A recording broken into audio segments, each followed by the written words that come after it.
I'm Craig from the Silver Spur in Waterloo, Iowa, and today we're going to talk about a saddle and tack problem that a lot of us have. We have it here in Iowa, any states that are humid, and depending on where you store your saddle, mold on your tack and on your saddles is a constant problem in some places.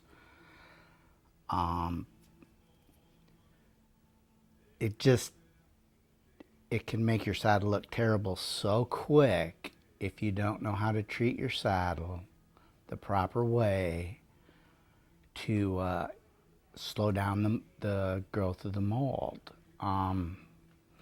It depends on where the saddle was made and who the manufacturer was, but it's a lot less expensive to oil leather with vegetable oil than with pure neatsfoot oil or products with mold inhibitors in them.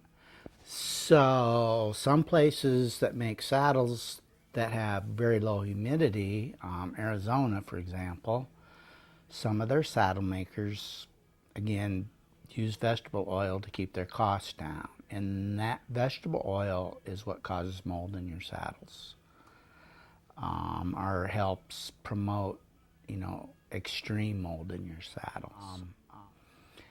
I'm going to show you a trick that an old saddle maker from Texas taught me, because they obviously get a lot of moldy saddles down there because they have some humidity.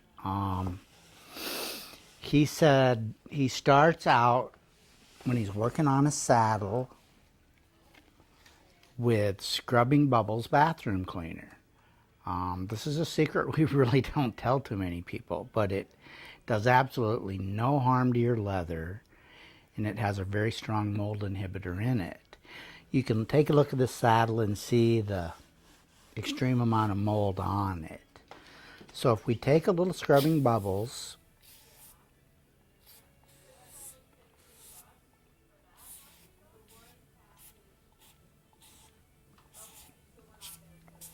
kind of let it sit there a second,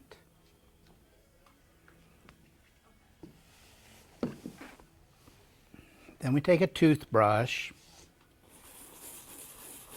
scrub,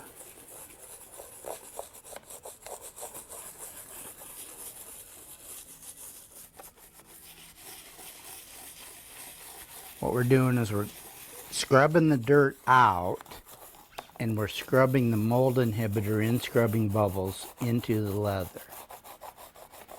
Absolutely doesn't cause any problems on real silver. This is really a premium, beautifully hand tooled saddle. It's fairly old saddle, but it was this is a saddle that's made in the old world tradition of very, very exquisite hand toolers, solid real silver. It's a very, very nice sitting saddle. It's got a hand ground seat in it, which adds for the comfort. As you can see, all that mold disappeared. We just use shop rags. We wipe the dirt off.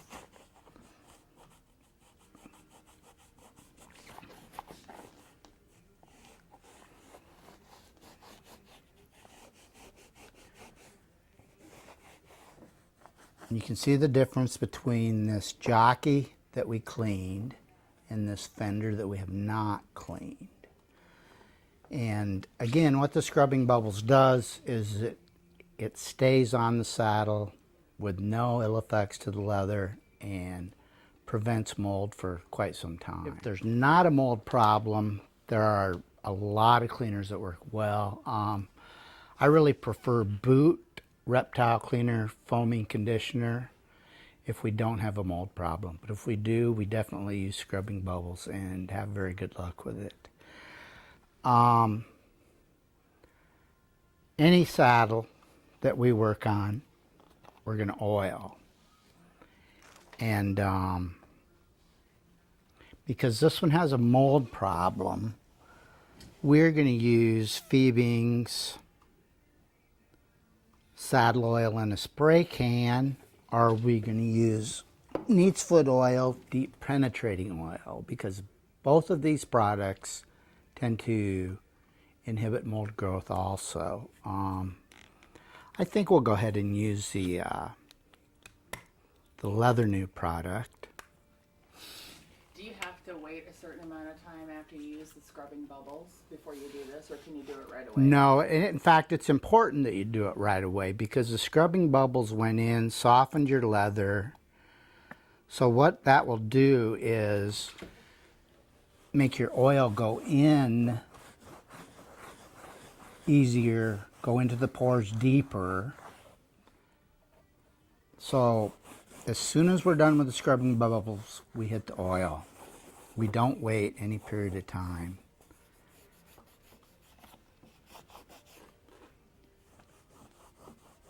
Okay, so what is this going to do to the leather right now? It's just going to prevent... Right now it's going to soften the leather. It's going to help the leather last longer.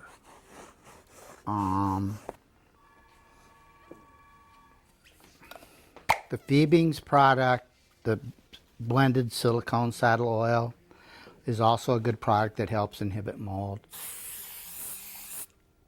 You just spray a light coat on or a light coat on your rag. Get it on your saddle.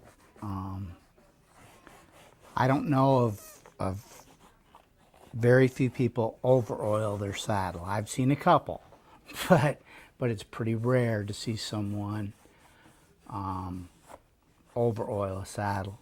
And this Phoebing's tends to knock the mold right off too. Knocks it right off and kills it. So obviously it's a good product to use too. But the scrubbing bubble has a stronger mold inhibitor in it, so we always use it first. There's a couple more things we do when we're done. But this particular saddle we redid about 15 years ago, and it was just pure white. It's been sitting around again in a saddlebag, in a barn, or in a basement. And so it needs it again, but it went 4 or 5 years without any mold showing up on it. And it was at that time sitting in a saddlebag in a barn that was damp. And so the first time we did it, we had really good luck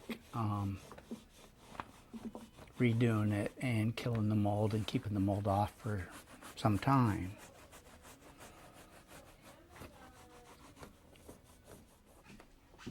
Next we use actually it is a boot conditioner, but it adds newness to the saddle. We just take our finger, we rub a little bit in, puts a little shine back in there. Now, can you do this process to a light oil saddle just as well as you can a dark oil? Or is it tougher on the light oil? It's tougher on the light oil. A lot of times with the light oil, we may just spray it with the Lysol AC and then use the Farnham brand deep penetrating conditioning oil because it does not darken light show saddles.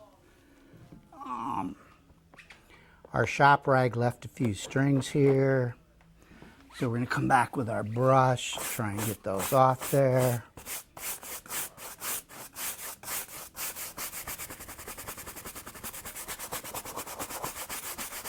And what's this product that you're putting on? I didn't catch the name. The stuff that's in your hand. Okay, this is called Delicate Cream Shoe Conditioner. And actually what it is carnauba wax. It's a great conditioner for boots or saddles. Really penetrates easily, really softens the leather, and then with a little bit of elbow grease, you can add a very, very nice shine to your saddle with carnauba wax, with boot and shoe delicate cream.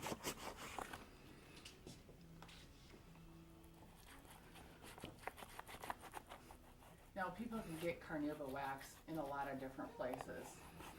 Well, we sure, Why shouldn't they? you need to buy carnauba wax that's specifically blended for leather. So you should buy it at your local Western store. You can, like I said, we buy 2 or 3 cases at once. We always keep a bunch of it because we recommend it so much and we use it so much in so many different ways.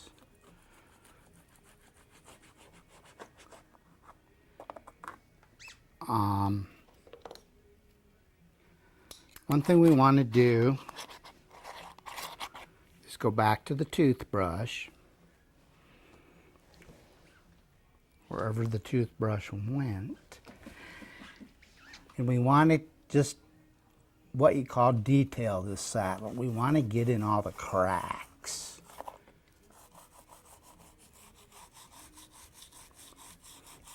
We want to work the conditioner, mold inhibitor,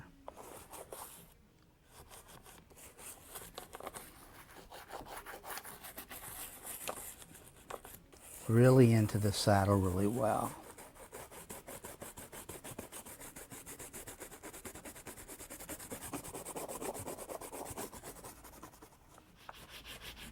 Okay, and you can see as I hand buff this saddle with my hand itself, the saddle is starting to shine again. While I'm using my hand, instead of a rag or a brush or anything like that, is a human's body temperature is 98 degrees, and what that does is heat up the chemicals we've applied to this saddle and helps it penetrate into the leather better. So if you use the rag, most of it would end up on the rag. Yeah. When it penetrates. Okay. You need the heat of your body to bring the shine back out. Now when we're done and we've really rubbed on it, we'll use, I prefer to use shoe shine rags. They have a little nap to them, and it will continue to add shine to the saddle as you buff. But it's labor intensive. You need to spend some time rubbing and rubbing and rubbing, and then you go get your shoe shine rag